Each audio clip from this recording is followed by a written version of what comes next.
Nama ensiolukudoge. Nama ensiolukudoge. Nama ensiolukudoge. Isioluku no jetrita zongo suge. Nama Ajepkako doge. Nama Ajepkako doge. No filo me vakwa. Nama Ajepkako doge. Ajepkako no home widow go suge. Nama no gbado doge. No gbado. Nama no gbado doge. No mari electrique. Nama no gbado doge. Ajepkako no gbado go suge. Nama widow doge. Nama Vivian no widow doge. Two papa, two children. Nama Vivian no gbado doge. Uwe no velele ya ogo suge. Nama ensioluku doge. Awun down on social media. Nama Vivian o doge. Uno gbado. Nama ensioluku Ajepkako doge. Ole tirita. Isioluku o gawe minyo. Ofila meva kuwa. Isioluku o gawe minyo. Oje 3000 no. Ajepkako gawe minyo. Ofila meva kuwa. Ajepkako nyokpa no. Omwe wido jowa. Ajepkako owe minyo. Ofila meva kuwa. Nama Ajepkako doge. Electrique. Nama Ajepkako doge. Obia no filo mokwa.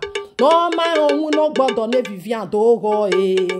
Inya eva gwano onsuge. Inya eva suge nage. Nama Ajepkako doge inya. Ajepkako no gbado. We no velele ya. Nama inya o doge inya o. Nama Ajepkako doge. Ofilo me voa kwa despe ototake widow be Germany o. Nama ensioluku doge. Electrique. Omuja yo fanejo. Nama Ajepkako doge o. Nama uno gbado doge yan. Uno gbado visioluku inya suge na re. Nama Ajepkako doge yan. Ajepkako uno gbado no welele ya. Nama inya o doge inya o.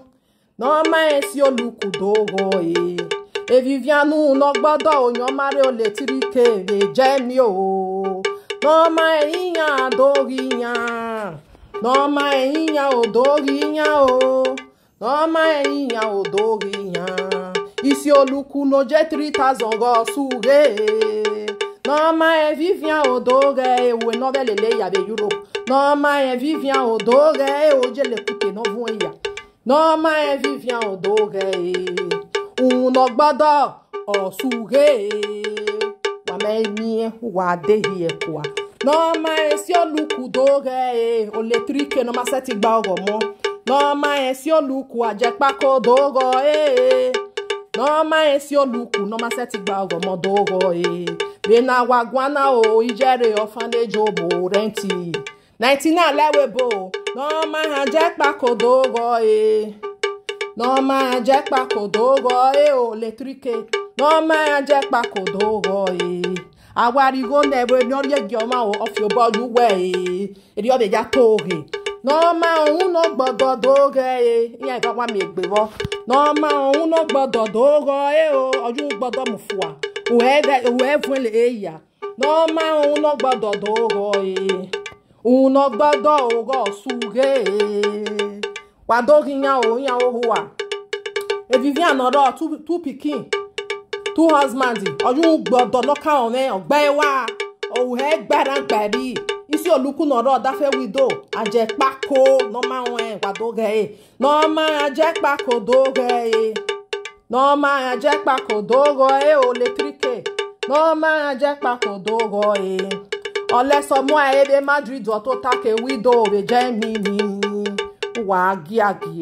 Na mi anu na. Wa ve wa okuta. Uno gbado no ruwe. 60 years old woman.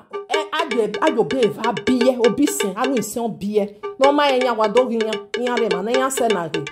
isi oluku ve nwe uno gbodo go suge.